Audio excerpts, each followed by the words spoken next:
when I first started, I used to run what I would call a 10 by 10 portfolio, where if I made a bet, it would be at 10% of assets. And I was looking to have kind of like a 10 stock portfolio if I got fully invested to put the maximum amount. So the maximum we invest at any given time is 10% of assets.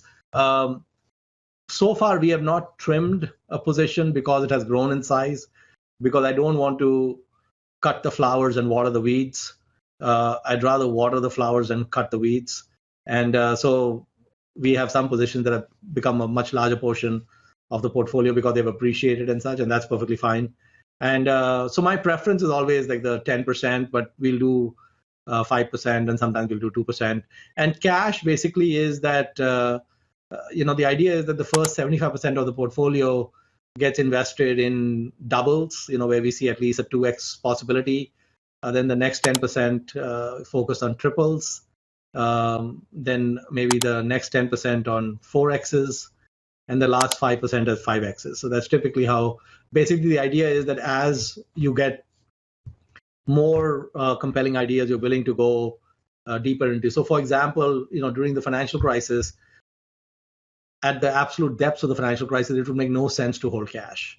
You really want to get to fully invested at that point, because you've just got pretty much the best possible playing field to put money to work. And subsequently, as those positions get sold off or get full price, then your cash will build up again and so on. So that's basically how we try to run that. Pabrai, in your book, you talk a lot about risk and uncertainty. Can you talk about how you distinguish between risk and uncertainty as it pertains to stock price? Arvind, can you repeat that? I didn't fully get that. Sure, Mohnish. The question was, how do you disentangle risk from uncertainty?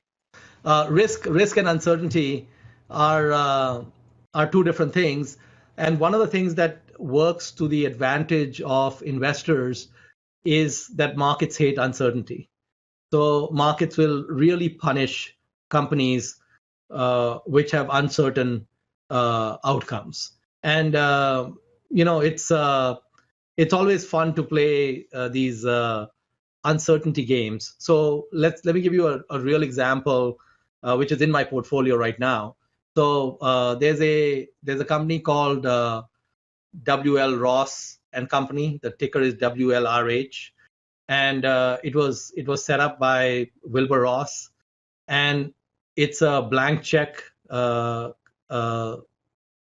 SPAC company, basically, where they raised about 500 million, and pretty much all the cash is sitting there, and they have to do a deal in a couple of years. And if they don't do a deal in a couple of years, then the cash comes back to investors. And so, in fact, the unusual thing about the Wilbur Ross Company is that even the investment banker underwriting fees get refunded in the event the money is sent back. So, the guys who did all the work for the IPO and such, most of that will come back too. So basically, the company has pretty much $10 a share in cash, and the stock is at $10. And in fact, when we bought it anytime it went below $10. In fact, we usually bought it below $9.97, so that even with commissions, we were below $10. And so we were buying a dollar bill for slightly less than a dollar bill in that case. And Wilbur Ross is a tremendous value investor. He's, I would say, deep distressed value. And so the uncertainty in that stock is we have no idea what business Wilbur Ross will invest in, or what industry he will invest in, or what the economics of the investment will be. We also don't know whether he's going to fail to make the investment, in which case the money comes back to us.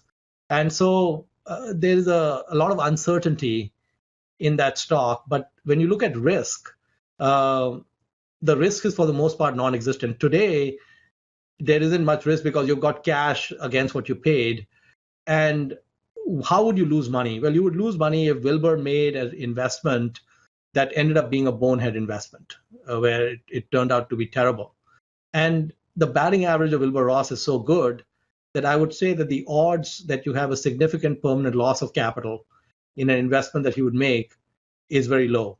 And there's another ticker with the same stock, which is WLRHU, which gives you a share of the stock and also gives you the option to buy another half share I think at like the equivalent of $11 a share or something.